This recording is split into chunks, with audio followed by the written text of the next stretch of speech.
기도하시겠습니다. 하나님 아버지, 오늘도 저희를 사랑하셔서 은혜 가운데 불러주시니 감사합니다. 하나님 없이는 한순간도 살아갈 수 없는 저희들입니다. 오늘도 저희를 불쌍히 여겨주셔서 하나님의 품 안에서 안식을 누리게 하여 주옵소서. 주 예수 그리스도의 이름으로 기도하옵나이다. 아멘. 찬송가 452장입니다. 찬송가 452장 452장 함께 찬송하겠습니다.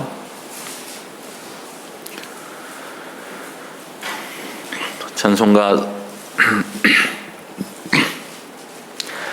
452장 함께 찬송하겠습니다.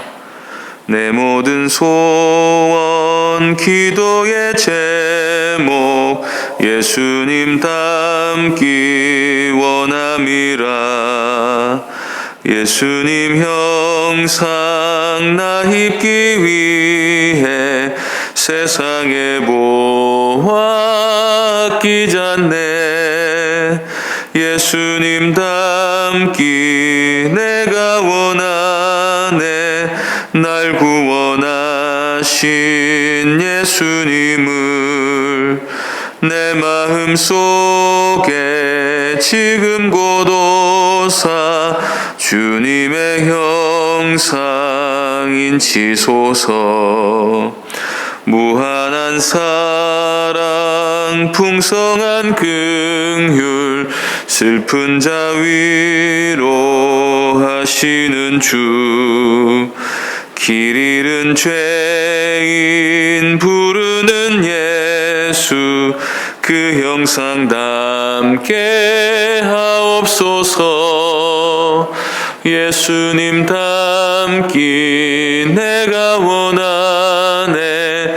날 구원하신 예수님을 내 마음 속에 지금 고도사 주님의 형상인 치소서. 겸손한 예수 거룩한 주님 원수의 멸시 참으시사 우리를 위해 고난을 받은 구주를 닮게 하옵소서. 예수님 닮기 내가 원하네. 날 구원하신 예수님을 내 마음 속에 지금 고도사 주님의 형상인 치소서. 하나님 말씀은 베드로전서 1장 13절에서 17절까지 말씀입니다. 베드로전서 1장 13절부터 17절까지입니다. 신약성경 378쪽입니다. 베드로전서 1장 13절부터 17절까지 한 절씩 교독하겠습니다. 그러므로 너희 마음의 허리를 동이고 근신하여 예수 그리스도께서 나타나실 때에 너희에게 가져다 주실 은혜를 온전히 바랄지어다.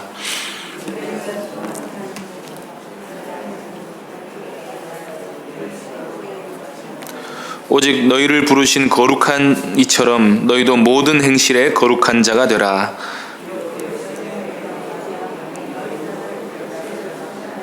함께 읽겠습니다. 외모로 보시지 않고 각 사람의 행위대로 심판하시는 이를 너희가 아버지라 부른즉 너희가 나그네로 있을 때를 두려움으로 지내라. 아멘. 이 시간에 모든 행실에 거룩한 자가 되라 라는 제목으로 하나님 말씀 전하겠습니다. 출애굽한 이스라엘 백성들이 만난 것은 광야였습니다. 애굽에서 가나안까지는 길어도 한 달이면 갈 수 있는 거리였지만 하나님께서는 그들을 정반대 방향인 시내산으로 불러내셔서 거기 1년간이나 머물러 있게 하셨습니다. 하나님이 이스라엘을 시내산으로 불러내신 이유는 그들과 언약을 맺기 위해서였는데 그 요지는 거룩한 백성이 되라는 것이었습니다. 그러면서 거룩한 백성이 되기 위한 지침으로 주신 것이 율법인데 이 율법의 핵심은 내가 거룩하니 너희도 거룩하라 하신 것입니다. 이 율법을 받은 뒤로 이스라엘 백성은 40년간 광야에서 선민으로서 살아가는 훈련을 하게 됩니다. 이 40년은 출애굽 1세대들이 하나님께 불순종했기 때문에 받은 징계이기도 했지만 출애굽 2세대들에게는 하나님의 말씀대로 살아가는 훈련의 시간이기도 했습니다. 광야에서 40년간 살아가는 동안 이스라엘 백성들은 장막에서 살면서 만나와 메추라기만을 먹고 민족 전체의 문화를 완전히 새롭게 하는 훈련을 하게 됐습니다. 그러면서 그들은 자신들이 이 광야에서 영원히 머물 거라 생각하지 않고 앞으로 상속받게 될 가나안 땅을 늘 소망하며 살았는데 이는 그들에게 그 땅을 주신다고 하신 하나님의 약속이 있었기 때문입니다.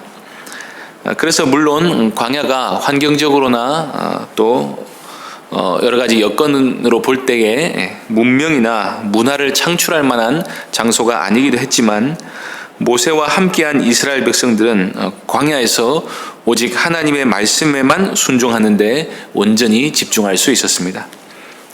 광야에서 이스라엘 백성들의 모습은 이 땅을 살아가는 신자의 모습이 어떠한지를 보여주는 일종의 그림입니다. 천국에 비하면 이 땅에서의 삶은 너무나도 척박하고 고단하다는 의미에서 광야이기도 하고 이 땅은 우리가 영구히 발붙이고 살 곳이 아니라는 뜻에서 광야이기도 합니다. 그리고 생각보다 이 광야에서의 삶이 길다는 의미에서 이스라엘이 그곳에서 40년간 헤매었던 것과 유사하기도 하고 또한 하나님이 주시는 은혜와 기쁨 외에 세상의 죄악된 기쁨을 추구하지 말아야 한다는 뜻에서 우리가 광야를 지나고 있다고도 할 수 있습니다. 그래서 베드로는 신자의 삶을 나그네라고 합니다. 우리의 진짜 집은 하늘에 있습니다. 우리의 보물도 그곳에 있습니다. 그러므로 신자는 광야를 살면서도 하나님 나라를 소망하며 살고 그 나라에 합당한 사람이 되기 위해 부단히 애쓰며 살아가는 것입니다. 이스라엘이 광야에서 40년간이나 정처 없이 머물 때에 하나님이 그들에게 바라신 것은 단 하나, 바로 거룩한 백성이 되는 것이었습니다. 이스라엘 백성은 다른 무엇보다도 율법을 잘 지키는 백성이 되어야 했습니다. 율법을 잘 지키는 훈련이 되어 있는 상태에서 가나안에 들어가야지 그렇지 않으면 가나안의 타락한 문화에 곧바로 먹혀버리는 것입니다. 하나님이 우리를 구원하실 때도 조건 없이 전적인 은혜로 구원하시지만 그 목적은 거룩한 백성을 삼으시기 위함입니다. 율법을 지키지 못해서 죽을 수밖에 없었던 우리를 독생자의 피로 값주셔서 그 죄를 사해 주실 뿐 아니라 이제부터 율법을 지킬 수 있는 능력을 가진 새로운 피조물로 만드신 것입니다. 그래서 광야 같은 이 세상을 지낼 때에도 항상 중요한 것은 거룩한 하나님의 백성이 되는 것입니다. 신자의 인생에 있어서 거룩한 하나님의 백성이 되는 것보다 더 중요한 목표는 없습니다. 그래서 베드로는 우리가 이 땅을 사는 동안에 우리가 받을 이 구원을 참으로 소망한다면 근신하고 깨어 있어야 한다고 말씀합니다. 13절 보겠습니다. 그러므로 너희 마음의 허리를 동이고 근신하여 예수 그리스도께서 나타나실 때에 너희에게 가져다 주실 은혜를 온전히 바랄지어다. 여기서 너희에게 가져다 주실 은혜란 최후에 받게 될 구원을 말합니다. 예수님께서 재림하실 때에 우리를 구원해 주실 것을 온전히 믿고 소망하면서 근신하는 삶을 살라고 말씀하는 것입니다. 앞서 베드로는 우리가 예수 그리스도의 십자가 사역을 근거로 성령의 역사로 새 언약의 은총을 누리게 된 아주 복된 세대에 살고 있다는 말씀을 했습니다. 이것은 천사들까지도 궁금해하고 부러워할 만한 놀라운 은혜를 우리가 누리고 있는 것입니다. 13절에 그러므로는 이렇게 놀라운 은혜의 시대를 살고 우리가 있다면 복음 안에서 장차 주어질 약속까지도 온전히 믿고 바라면서 복음이 지향하는 바 목표대로 우리가 경건한 삶을 사는 것이 마땅하다는 말을 하고 있는 것입니다. 그렇게 해야 하는 이유는 무엇보다도 우리가 복음 안에서 하나님의 자녀가 되었기 때문입니다. 14절 보겠습니다. 너희가 순종하는 자식처럼 전에 알지 못하던 때에 따르던 너희 사욕을 본받지 말고. 여기 문장이 얼른 눈에 잘 들어오지 않을 수 있는데 현대인의 성경을 보면 이렇게 번역이 되어 있습니다. 여러분이 전에는 몰라서 온갖 욕심을 따라 살았지만 이제는 순종하는 자녀답게 하나님께 복종하십시오. 예수님을 믿기 전에는 우리가 거룩과 전혀 관계없는 삶을 살았는데 사실 어떻게 보면 잘 몰랐기 때문이라고도 말할 수 있습니다. 사도 바울도 디모데에게 보낸 편지에서 내가 전에는 비방자요 박해자요 폭행자였으나 도리어 긍휼을 입은 것은 내가 믿지 아니할 때에 알지 못하고 행하였음이라고 말한 바 있습니다. 그러나 이제 우리가 긍휼을 입어 구원받은 하나님의 자녀가 되었다면 자녀답게 하나님께 복종하며 살아야 한다고 베드로는 말씀하고 있습니다. 자녀의 위치는 순종하는 위치입니다. 자녀는 자녀로서 받는 권세와 복이 있지만 무엇보다 자녀다움이라고 하는 것은 부모에게 순종하는 것입니다. 전에 우리가 하나님의 자녀가 아니었을 때는 몰라서 그랬다 할지라도 하나님의 뜻을 거슬러 우리 욕심을 따라 살긴 했습니다. 그러나 이제는 그렇게 살면 안 됩니다. 우리가 하나님의 자녀가 되었기 때문입니다. 우리가 하나님의 자녀로서 순종해야 하는 이유는 그것이 우리를 구원하신 아버지의 뜻이기 때문입니다. 하나님은 우리를 교제의 대상으로 재창조하셨습니다. 우리는 이제 형벌이 두려워서가 아니라 하나님의 사랑에 응답하고자 하는 마음으로 자발적으로 순종합니다. 나를 사랑하시는 하나님, 내가 사랑하게 된 하나님께서 하나님을 닮기를 요구하십니다. 우리가 하나님을 사랑한다면 마땅히 그 요구에 기쁨으로 순종하지 않겠습니까? 15, 16절 보시겠습니다. 오직 너희를 부르신 이처럼 너희도 모든 행실에 거룩한 자가 되라. 기록되었으되 내가 거룩하니 너희도 거룩할지어다 하셨느니라. 여기 15절에 너희를 부르신 이처럼 이라는 표현이 중요합니다. 우리는 하나님을 닮는 존재로 부름을 받은 사람들입니다. 우리가 거룩해야 하는 이유는 하나님이 거룩하시기 때문입니다. 이것은 분명히 사랑의 요청입니다. 내가 거룩하니 너희도 거룩하라. 내가 너를 사랑하니 너도 나를 사랑하라. 내가 너를 용서하니 너도 다른 사람의 허물을 용서해라. 내가 원수를 사랑하니 너도 원수를 사랑해라. 내가 다 사람들을 살리기 원하니 너도 사람들을 살리는 존재가 되라. 이 얼마나 높은 부르심입니까? 우리가 하나님의 자녀가 되었다는 것은 어쩌면 하나님의 위치로까지 우리를 높여주신 것입니다. 계시록 3장 21절에서 예수님께서는 이기는 그에게는 내가 내 보좌에 함께 앉게 하여 주기를 내가 이기고 아버지 보좌에 함께 앉은 것과 같이 하리라고 우리를 높여주십니다. 하나님은 우리를 이만큼이나 사랑하시는 분이십니다. 우리가 하나님을 온전히 닮기를 원하실 만큼 우리에게 깊은 관심을 가지고 계시다는 것입니다. 이 말씀을 하고 나서 베드로는 우리가 욕심을 따라 살지 말고 깨어 근신해야 하는 이유 한 가지를 더 말해주는데 그것은 우리가 여전히 죄인이기 때문입니다. 예수님을 믿을 때에 우리는 존재적으로는 죄인이 아니라 의인입니다. 하나님은 우리를 예수 그리스도 안에서 의롭다고 인정하십니다. 예수님 안에서 우리는 율법을 하나도 어기지 않은 의를 완전히 성취한 존재로 여김을 받습니다. 예수님을 믿으면 형벌에서 면제되고 또 하나님께 온전히 나아갈 수 있는 존재가 되었다는 의미에서 우리는 더 이상 죄인이 아니라 의인입니다. 그러나 이 땅을 살아가는 우리의 실제 모습은 죄인일 때가 사실 너무나도 많습니다. 의인이라는 영적인 자격과 하나님의 자녀라는 영적인 신분을 얻었지만 우리는 여전히 죽어 마땅한 죄를 매일같이 짓고 살아가는 죄인들입니다. 그래서 베드로는 17절에서 이렇게 말씀합니다. 외모로 보시지 않고 각 사람의 행위대로 심판하시는 이를 너희가 아버지라 부른즉 너희가 나그네로 있을 때를 두려움으로 지내라. 하나님의 심판은 본래 행위대로 되는 것입니다. 만일 예수님의 은혜가 아니었다면 행위대로 심판을 전적으로 받게 된다면 오늘 지은 죄만 가지고도 우리는 영원한 형벌을 받기에 합당한 사람들입니다. 그런데 그런 심판을 내리시는 하나님을 우리가 아버지라고 부르고 있습니다. 우리가 하나님의 자녀가 되었기 때문에 우리는 더 이상 하나님의 원수가 아니라 사랑받는 하나님의 자녀입니다.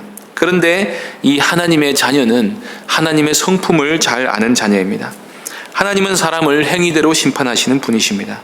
그러면 그 하나님께서 나를 용서하신 것은 그리스도 때문이지 나의 의 때문에 아닌 것을 알고 하나님이 미워하시는 죄 짓는 일을 두려워하게 된다는 것입니다. 죄 때문에 징계를 받거나 심판을 받게 될 것을 두려워하기 때문이 아니라 죄 짓는 일이 하나님 앞에서 얼마나 두려운 일인지, 하나님이 얼마나 미워하시는 일인지를 알고 두려워한다는 것입니다. 우리가 아버지라 부르시는 분은 심판주 하나님이십니다. 그래서 야고보서 2장 12절에서는 너희는 자유의 율법대로 심판받을 자처럼 말도 하고 행하기도 하라고 권면합니다. 은혜로 심판을 피하게 되었으나 마치 우리가 지은 죄로 인해 심판받을 것처럼 조심하면 우리의 죄들을 가볍게 생각하지 않을 수 있는 것입니다. 이것은 하나님이 어떤 분이신지를 아는 자녀들에게서만 나올 수 있는 경건한 삶의 자세입니다. 오늘 본문에서 베드로는 장래의 소망을 참으로 바라는 사람은 세상 욕심을 버리고 거룩한 삶을 사는 사람이라고 말씀해 줍니다. 우리가 거룩해야 하는 이유는 그것이 구원의 목적이기도 하고 그 영원한 나라의 임금이시자 우리의 참 아버지 되시는 분이 거룩하신 분이시기 때문입니다. 오늘도 영원토록 하나님과 함께 살 것을 소망하면서 하나님의 거룩하심을 묵상하며 말씀에 순종하며 살아가는 복된 성도님들 되시기를 바랍니다. 기도하겠습니다. 하나님 아버지, 저희를 그리스도 안에서 거듭나게 하여 주시고 성령으로 우리를 거룩하게 하여 주셔서 거룩한 하나님의 백성이 되게 하여 주시니 감사합니다. 또 하나님의 자녀가 되는 권세를 허락하여 주셔서 아버지께로부터 우리가 온갖 영생의 복을 날마다 누리며 살게 하시니 감사합니다. 이렇게 우리를 구원해 주신 것은 하나님이 거룩하시니 우리도 거룩하라 하신 그 뜻에 있는 줄 믿고 오늘도 하나님의 뜻에 순종하며 살기에 힘쓰는 저희가 되게 하여 주옵소서. 감사하며 주 예수 그리스도의 이름으로 기도하옵나이다. 아멘. 하늘에 계신 우리 아버지여, 이름이 거룩히 여김을 받으시오며 나라의 임하옵시며 뜻이 하늘에서 이룬 것 같이 땅에서도 이루어지이다. 오늘날 우리에게 일용할 양식을 주옵시고 우리가 우리에게 죄 지은 자를 사하여 준 것 같이 우리 죄를 사하여 주옵시고 우리를 시험에 들게 하지 마옵시고 다만 악에서 구하옵소서. 대개 나라와 권세와 영광이 아버지께 영원히 있사옵나이다. 아멘. 이 시간 기도하실 때 말씀을 기억하며 기도해 주시기 바랍니다. 또 예배당 이전 문제와 또 교회의 하나됨과 내년에 있을 중직자 선거를 위해 기도해 주시고 주일 학교를 위해 기도해 주시고 또 병중에 있는 성도들을 위해 기도해 주시기 바랍니다. 코로나19로 고통당하고 있는 이 땅과 이웃들을 위해 기도해 주시고 나라를 위해 기도해 주시고 또 개인적으로 기도하시기 바랍니다.